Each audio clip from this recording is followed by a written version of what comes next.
Mungkin kita sudah sangat familiar dengan kegiatan mencuci tangan. Sejak kecil kita diajarkan untuk mencuci tangan sebelum makan atau setelah memegang benda kotor. Tapi tahu nggak kalian kalau dulu mencuci tangan itu bukanlah hal yang biasa? Iya, di balik kebiasaan mencuci tangan kita yang sekarang, ternyata ada kisah tentang seorang dokter yang susah payah meneliti dan meyakinkan orang-orang untuk mencuci tangan. Bahkan akhirnya dia dikirim ke rumah sakit jiwa. Inilah kisah Ignaz Semmelweis, seorang pelopor prosedur antiseptik dan penyelamat nyawa banyak orang. Semmelweis merupakan seorang dokter asal Hungaria yang bekerja sebagai dokter di klinik persalinan di sebuah rumah sakit umum di kota Vienna, Austria. Semmelweis besar di masa keemasan kedokteran Eropa, yaitu masa di mana banyak dokter mulai melakukan pembedahan, mempelajari organ tubuh manusia, dan mengumpulkan data. Semmelweis muda juga begitu. Ketika dia mulai bekerja di klinik persalinan tersebut, dia penasaran akan suatu hal, yaitu tingginya tingkat kematian ibu setelah melahirkan disebabkan oleh demam nifas. Tingkat kematian ibu yang melahirkan pada saat itu adalah hampir 20%. Artinya, 1 dari 5 ibu yang melahirkan di rumah sakit mengalami demam kemudian meninggal. Semmelweis penasaran terhadap hal itu. Dokter lain tampaknya tidak terlalu penasaran dan menganggap hal itu terjadi karena ventilasi yang buruk atau karena rumah sakit yang terlalu ramai. Namun ketika dia meneliti kematian yang terjadi di rumah sakit tempat kerjanya, dia menemukan satu hal. Tetapi sebelum itu kita perlu tahu bahwa di rumah sakit tempat Semmelweis bekerja ada 2 klinik persalinan. Dia kemudian membandingkan jumlah kematian antara kedua klinik tersebut. Semmelweis menemukan bahwa pada klinik pertama tingkat kematiannya lebih tinggi hampir 5 kali lipat dibandingkan pada klinik kedua. Dia semakin penasaran kemudian mengecek orang-orang yang menangani proses kelahiran di kedua klinik tersebut. Dan dia menemukan bahwa pada klinik pertama kebanyakan operasi dilakukan oleh dokter ahli, sementara pada klinik kedua kebanyakan dilakukan oleh bidan. Semmelweis pun heran kenapa malah pada klinik yang ditangani oleh dokter ahli banyak terjadi kematian. Dia kemudian kembali membandingkan kedua klinik dan menemukan bahwa pada klinik kedua para ibu melahirkan dengan cara menghadap ke samping, sementara pada klinik pertama para ibu melahirkan dengan cara menghadap ke atas. Dia kemudian menganjurkan ibu-ibu di klinik pertama untuk melahirkan dengan cara menghadap ke samping, tetapi hasilnya tetap sama. Kemudian, Semmelweis kembali mencari perbedaan kedua klinik dan menemukan pada klinik pertama ketika ada ibu yang meninggal karena demam nifas, seorang pendeta akan masuk ke ruang persalinan dan membunyikan lonceng. Dia berteori bahwa para ibu menjadi ketakutan dengan bunyi lonceng tersebut dan mengakibatkan mereka terkena demam. Kemudian dia menganjurkan pendeta tersebut untuk tidak melakukan itu lagi, tetapi tetap saja tidak ada perubahan.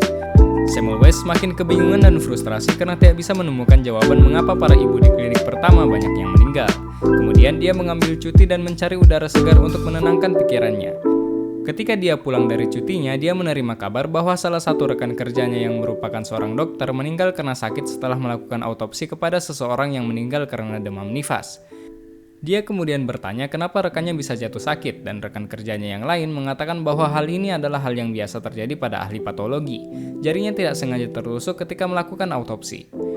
Semmelweis kemudian mempelajari gejala penyakit yang terjadi pada rekannya tersebut dan menemukan bahwa gejalanya sama dengan yang terjadi pada ibu yang terkena demam nifas.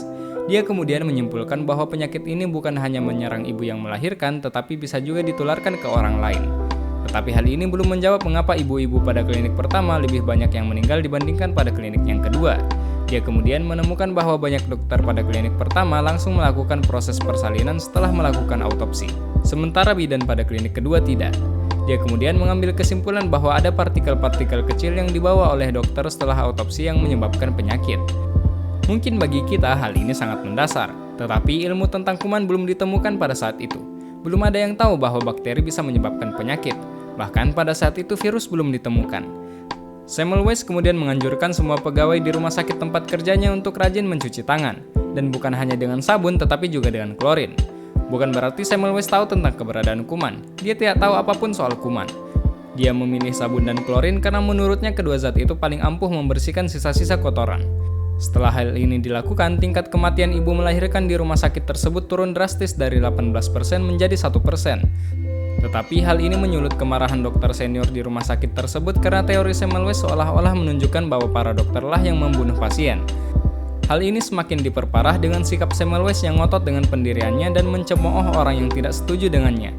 Teori Semmelweis memang benar, tetapi sikapnya yang kasar membuat dia dipecat dari rumah sakit itu.